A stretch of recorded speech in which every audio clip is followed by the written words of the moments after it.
going to do a quick demo using some of these techniques that we've been discussing, although not all of them, because it really doesn't work to try to use everything in one picture. This is an old grain elevator in Jamesport, Missouri that always caught my eye.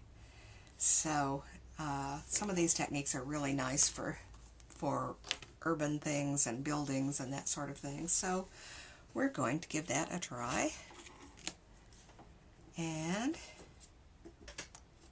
just start out with a little bit of sky color. I'm using phthalo with a mixture of cobalt in it. And I'm going to paint around the shapes of the building with my flat brush, which may or may not work, but we shall see. I want to have plenty of paint mixed up.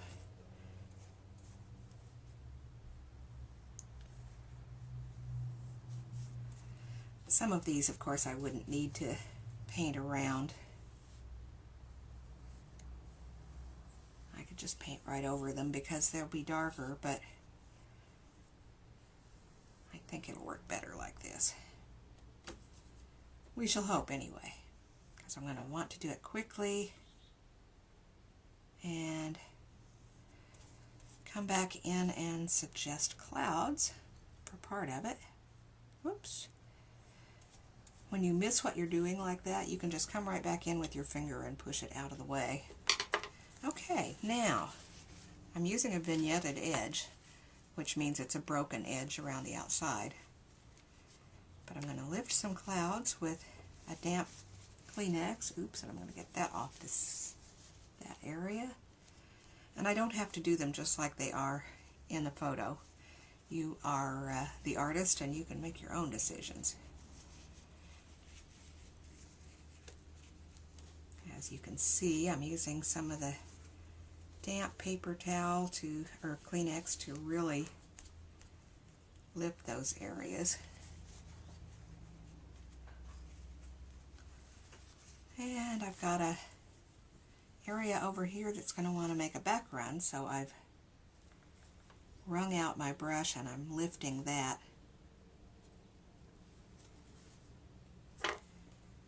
Okay. I think that's mostly how I want that to look. Maybe a few little puffy clouds here and there. Like this, like that. Oh, let's make this one bigger. Why not? And you can see that the blue is settling into the texture of the paper. That's really a pretty effect. Okay, we'll let that dry. That's nicely dried, and now I'm going to suggest some of the background trees. So I'm mixing up a very strong wash of burnt sienna and phthalo blue. That's one of my favorite dark greens. And I'll get this out of the way so I don't put my hand in it. And I'm just going to lay it in a broken wash here with a little bit of variation in it for interest. I've moved where the actual tree was somewhat from reality because I like the effect up here. Okay, I'm cutting in around the building, and because I like a little bit more of a broken texture there, I'm using my natural sponge to suggest some of the lacy foliage. And I'll do the same thing on this side, maybe with a little bit of quinacridone gold in this side. And I'm again moving the tree up somewhat because I want it to frame the building more.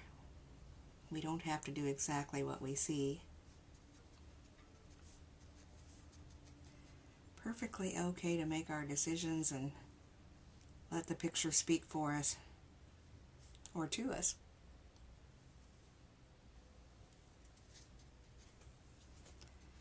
Again, let's get a little bit more variation in there for interest. Added a little bit more of the gold. And down here, a little bit more of the blue. And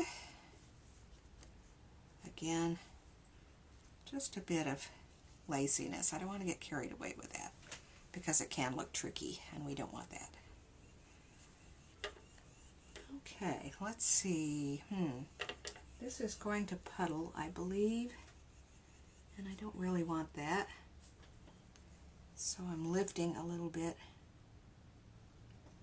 where it's wettest. And now I'm going to draw some of this, literally, draw some of this out with a pencil and scratch into that wet wash to suggest some of the bare branches that I'm seeing, dragging some of the paint up into the sky for a lacy effect. And of course, if I want a lighter tree trunk here, I can scrape it back like that, because this is starting to lose its shine here. And then I can come back in and suggest some of the broken area. Okay, don't want to get carried away. Remind myself, do not want to get carried away. Y'all can remind me. Okay, I'm going to let that dry. Actually, I decided to come back in while this is still damp and lift just a little bit of a foliagey look with my Kleenex. Oh, that worked. I like that. I've cleaned my palette again and mixed up a fair amount of raw sienna and a bit of burnt sienna to warm it. I'm pushing the colors a little bit for the brick part of the building because it'll be livelier. So, laying those in, and I really want it to suggest sunshine.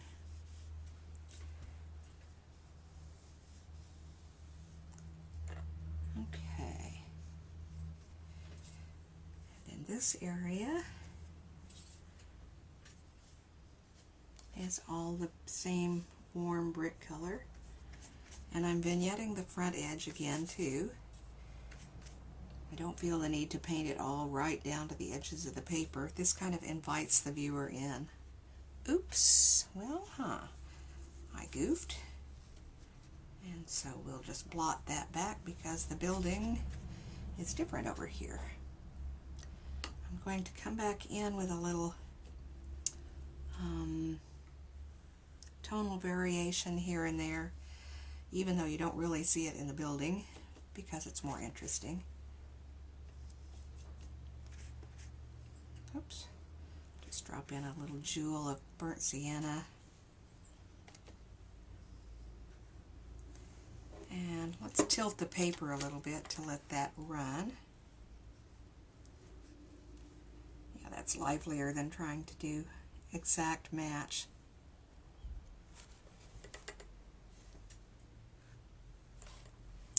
Okay, and let's give it a little bit of texture with the wax paper. I'm going to wad it, because I liked that effect before. And I think I'll probably just do that on this part. So bending it back away from the rounded part. And we'll spatter in a bit. Oops. Somehow I got more green. Oh dear. Didn't want that. Well, we'll clean the palette again. Peppy the cat is wanting in. You can probably hear him scratching on the window. Okay, I'm going to do some serious splatters here. And they got in my sky, so I can blot those right up. Again, vignetting that edge, and you can tap like that to make spatters. And they do kind of go every place, but that's okay. We don't care. Makes it interesting. It's especially okay in the building itself. Now, a little bit of clear water tapped into that will give an interesting texture. See here? That's rather nice. If you get something where you really don't want it, you can come in with your clear water and give it a shot. Wait a minute, let's make a big one so you can see it. Okay, say I didn't want that there. Come in with your clear water and lift it almost completely away. That'll be interesting. And while I'm at it, why don't I blot a little bit here and there with a Kleenex for variation.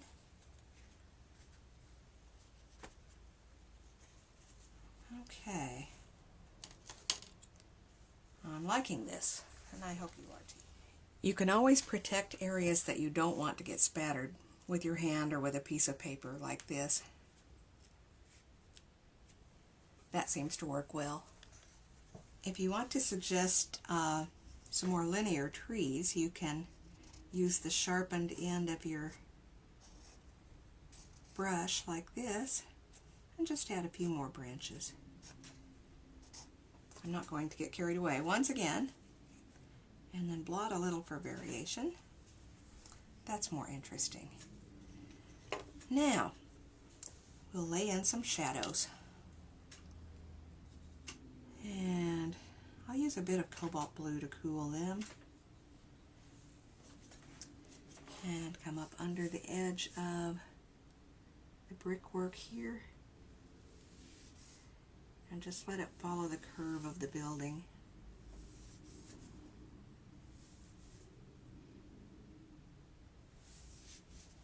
Need a little more blue, don't you think?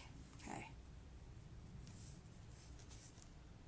Again, I'm pushing the color because I want it to be bold.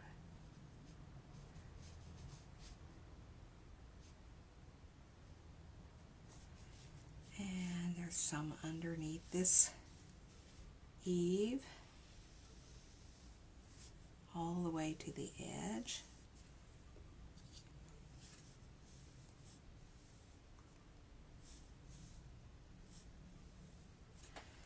And let's introduce a little reflected light up in here, just for interest and liveliness.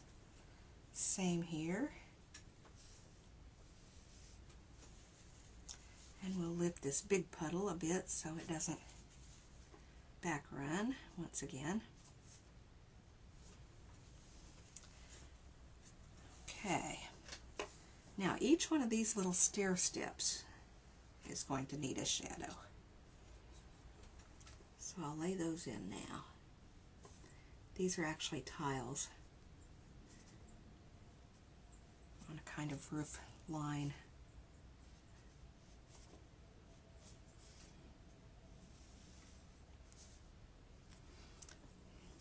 And I'm going to do them quickly because I don't want to get carried away. But that kind of livens it up a bit. Now this little bit of industrial business also has this same curve to it. So I'm using the same shadow and allowing it to suggest the curve of that.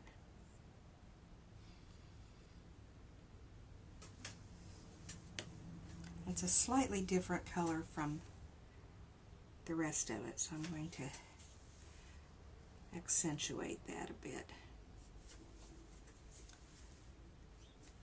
Okay, that works. Now we'll let that dry. As you can see, I've come back in and added a little warm color here, a suggestion of the curve of the bricks here, the little shadows under the tiles there, and these interesting windows that this building has. So we'll allow that to dry and then jump right back in. The slanted parts of the building here Well, on one side they are, looks like galvanized metal, and on the other side partly a lighter brick and partly galvanized, and I like the effect of the galvanized, so we're just going to go with that on both sides just to kind of pull this together.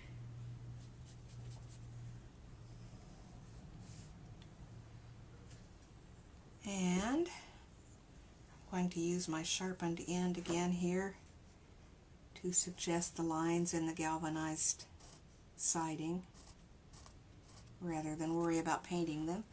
Sometimes a tooled effect like this is very interesting and rather fresher. I'm going to add a bit of shadow underneath the overhang while it's still quite wet, and that'll blend nicely, and it's more bold. Okay. Now, while I've got a good strong color here, I'm going to take a chance of painting the roof and see if I can keep my hand out of my paints. It's got to be quite bold though, because it needs to be darker than the sky. So, here we go. Hang on.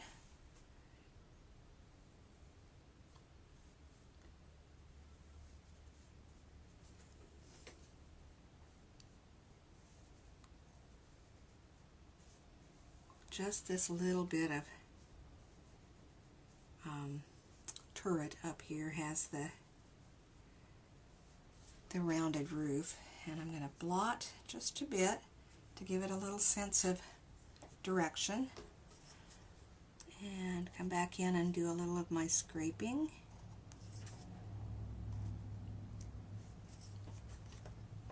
Maybe blot just a wee bit more. There. That keeps it looking round. Okay, try that. As you can see, I've come back in and added the window panes here and a bit of shadow there. And now I'm going to do the lighter roof on this section.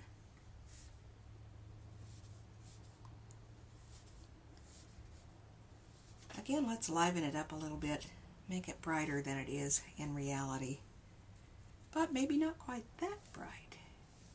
We'll spread that cobalt blue around a bit.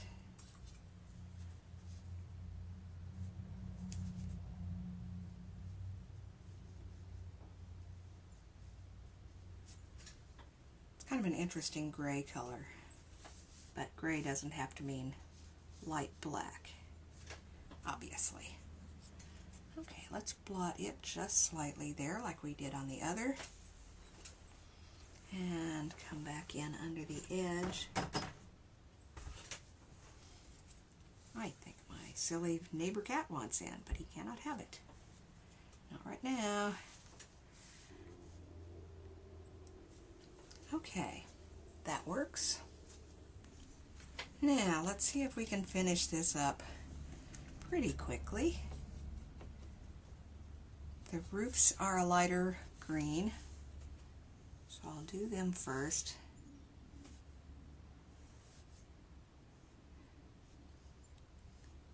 I'm using a flat brush here to kind of maintain that square angle. But the neat thing is that it doesn't matter if you use the same green overall, because I will be coming back in and making shadow areas. So I'm just going to make this mostly one big simple shape, which is fairly easy to do with a flat brush. Again, using a little variation in color for interest.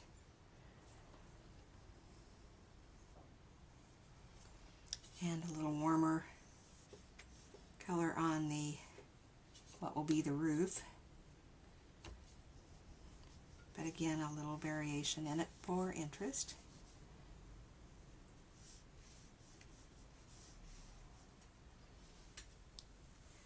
And it also has some lines in it So I'm going to use the end of my brush for those.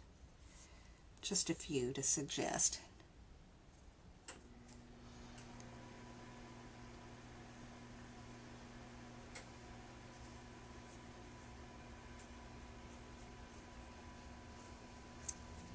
And remember to include perspective in your figuring. Okay. A little bit more variation. Ooh, that's pretty.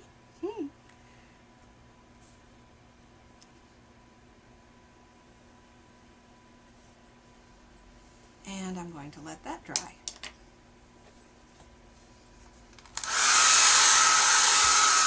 Now we're going to try for those nice, deep, rich shadow areas on the green.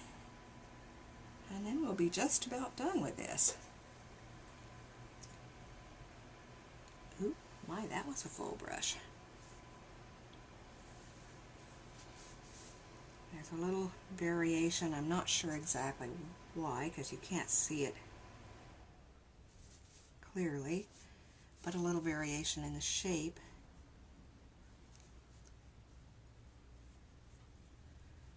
And then this will be a little tricky. This needs to bleed off a bit to indicate the roundness. And we'll suggest a few of the brick shapes also to suggest the roundness. And come back in with the dark here.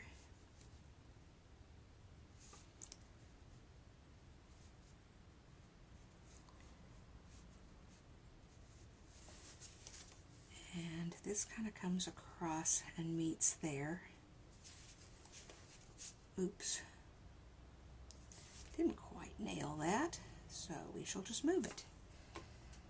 And then under the edge of the roof, the dark shadow.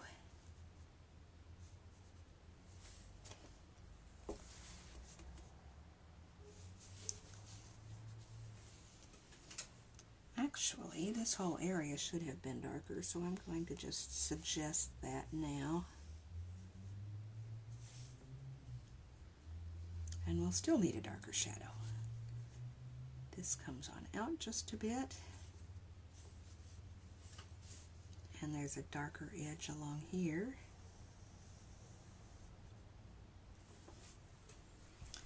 And a shadow under the window ledge. Oops. Once again got my hand in the paint. Not exactly the first time ever.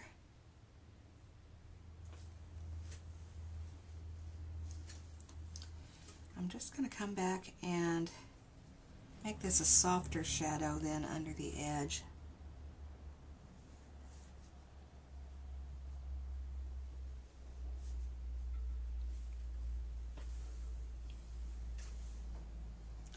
And see if I can't refine this just a bit while it's still good and wet.